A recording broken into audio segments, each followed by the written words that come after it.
खालिस्तानी आतंकियों के निशाने पर यूपी के कई बड़े नेता, जी हां, पकड़े गए। दो संदिग्ध खालिस्तानी आतंकियों से पूछताछ में यह बड़ा खुलासा हुआ। दिल्ली पुलिस की स्पेशल सेल ने किया था गिरफ्तार 15 जून को, और गिरफ्तार हुए थे दोनों संदिग्ध। यूपी एटीएस कर सकती है दोनों आतंकियों से पूछताछ।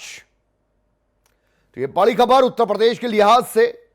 UP ATS anti terror squad जो है अब इस मामले में इन दो खालिस्तानी संदिग्ध आतंकियों से पूछताछ कर सकता है, क्योंकि अभी तक फिलहाल पूछताछ में यह बात सामने आई है कि यूपी के कई नेता इन आतंकियों के निशाने पर थे। गगन मिश्रा इस वक्त हमारे साथ, हमारे संवाददाता लखनऊ से। गगन, आपसे ये जानना चाहेंगे पूरे मामले में जो खुलासा हुआ अपने आप में चौंकाने वाला, कौन कौन इनके निशाने पर था?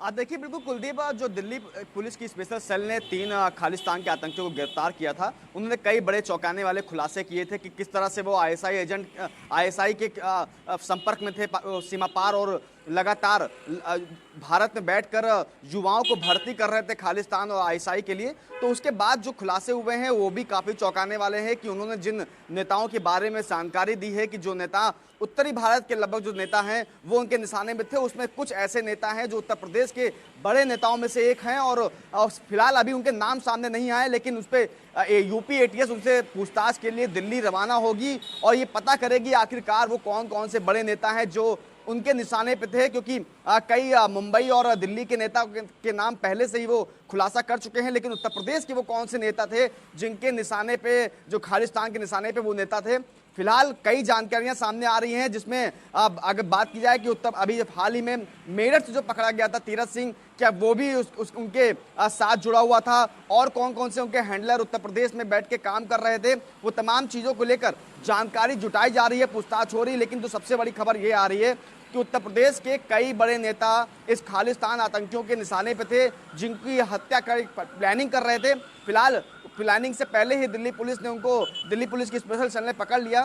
फिलहाल पूछताछ जारी है और जल्द ही यूपी एटीएस दिल्ली रवाना होगी और उन तीनों आतंकियों से, जिसमें मोहिंदर पाल, गुरतेज और लवप्रीत लवली हैं, उनसे पूछताछ होगी। और क्या उत्तर प्रदेश में और आतंकी उनके हैंडलर काम कर रहे हैं, क्योंकि वो लगातार युवाओं की भर्ती कर रहे थे सोशल मीडिया के माध्यम से। तो वो कौन कौन से हैंडलर उत्तर प्रदेश में काम कर रहे हैं, या कोई प्लानिंग, अच्छा, कोई ये भी बात गगन मिश्रा सामने आई है जिस तरीके से वो पाकिस्तानी आईएसआई एजेंटों के साथ संपर्क में बने हुए थे, किस तरीके की वो जानकारी साझा कर रहे थे उनसे?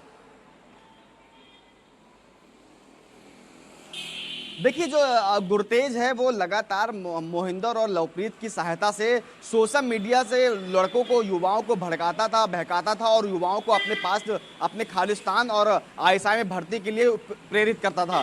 ये काम उसका, जो भी युवाओं को भर्ती करना होता था, उनकी जानकारी आईएसआई के अकाउंट तक पहुंचाना होता था। साथ ही साथ वो यूएसए में भी कुछ खालिस्तान के जो कमांडर हैं उनके भी संपर्क में था, और उनको ये जानकारी साझा करता था कि उसने किन किन युवाओं को यहाँ पर खालिस्तान में भर्ती कराया है या आईएसआई के लिए भर्ती किया है, और वो किन किन नेताओं को या फिर वो किन किन ऐसी घटनाओं को अंजाम दे सकते हैं। उसकी पूरी जो रूपरेखा होती है, ब्लूप्रिंट होता था, वो आईएसआई को मुहैया कराते थे। उसके बाद वहां से जो आदेश आता था, उसके बाद ये लोग उस घटना को इम्प्लीमेंट के लिए मैदान में उतर जाते थे। लेकिन दिल्ली पुलिस की स्पेशल सेल ने वो घटना को अंजाम देने से पहले इन तीनों को गिरफ्तार कर लिया है।